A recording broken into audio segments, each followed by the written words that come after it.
Assalamualaikum warahmatullahi wabarakatuh. Saya Kaidira Cahyadi, kelas 10 MIPA 4 akan membawakan hikayat Abu Nawas dalam menjebak pencuri. Baiklah, saya akan mulai. Pada zaman dahulu, orang berpikir dengan cara yang amat sederhana. Dan karena itu, seorang pencuri berhasil menggondol 100 keping lebih uang emas milik saudagar kaya dan dia tidak sudi menyerah. Hakim telah berusaha keras dengan berbagai cara tetapi tidak berhasil menemukan pencurinya. Karena putus asa, pemilik harta itu mengumumkan kepada siapa saja yang telah mencuri harta miliknya merelakan separuh dari jumlah uang emas itu menjadi milik sang pencuri bila sang pencuri bersedia mengembalikannya. Tetapi pencuri itu malah tidak berani menampakkan dirinya. Kini kasus itu menjadi semakin ruwet tanpa penyelesaian yang jelas. Maksud baik saudagar kaya itu tidak mendapat tangkapan yang sepantasnya dari sang pencuri. Maka tidak disalahkan bila saudagar itu mengandalkan sayembara yang berisi, barang siapa berhasil menemukan pencuri uang emasnya, ia berhak sepenuhnya memiliki harta yang dicuri. Tidak seperti orang yang mencoba tetapi semuanya kandas, sehingga pencuri itu bertambah merasa aman tentram karena ia yakin jati dirinya tak akan terjangkau. Yang lebih menjengkelkan adalah ia juga berpura-pura mengikuti sayembara. Tidak berlebihan bila dikatakan bahwa menghadapi orang seperti ini bagaikan menghadapi jin. Mereka tahu kita sedangkan kita tidak. Seorang penduduk berkata kepada hakim setempat, "Mengapa Tuan Hakim tidak meminta Abu Nawas saja? Bukankah Abu Nawas sedang tidak ada di tempat?" Kata hakim itu balik bertanya. "Kemana dia?" tanya orang itu. "Ke Damaskus," jawab hakim. "Untuk keperluan apa?" Orang itu ingin tahu. "Memenuhi undangan pangeran negeri itu," kata hakim.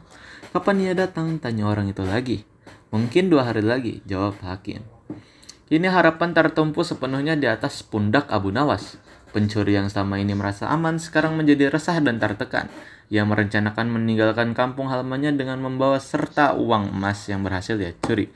Tetapi ia membatalkan niat karena dengan menyingkir keluar daerah berarti sama halnya dengan membuka topeng dirinya sendiri.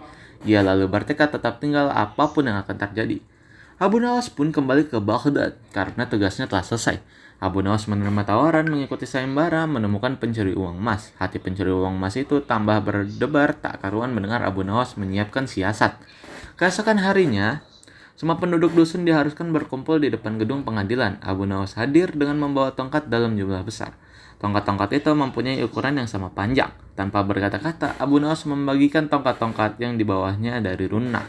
Setelah masing-masing mendapat 1 tongkat, Abu Nawas berpidato, "Tongkat-tongkat itu telah aku mantrai. Besok pagi kalian harus menyerahkan kembali tongkat yang telah aku bagikan. Jangan khawatir, tongkat yang dipegang oleh pencuri selama ini menyembuhkan diri akan bertambah panjang jari 1 telunjuk. Sekarang pulanglah kalian."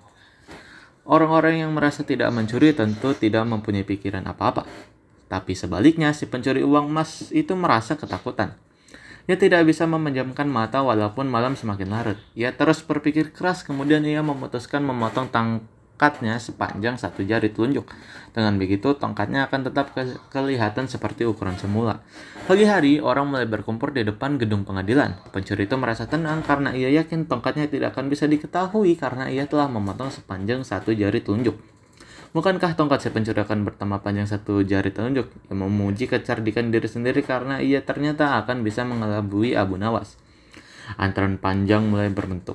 Abu Nawas memeriksa tongkat-tongkat yang dibagikan kemarin. Pada giliran si pencuri, Abu Nawas segera mengetahui karena tongkat yang dibawanya bertambah pendek 1 jari telunjuk. Abu Nawas tahu pencuri itu pasti melakukan pemotongan pada tongkatnya karena ia takut tongkatnya bertambah panjang. Pencuri itu diadili dan dihukum sesuai kesalahannya. 100 keping lebih uang emas kini berpindah ke tangan Abu Nawas. Tapi Abu Nawas tetap bijaksana. Sebagian dari hadiah itu diserahkan kepada keluarga si pencuri. Sebagian lagi untuk orang-orang miskin dan sisanya untuk keluarga Abu Nawas sendiri. Wallahu a'lam. Selesai. Assalamualaikum warahmatullahi wabarakatuh.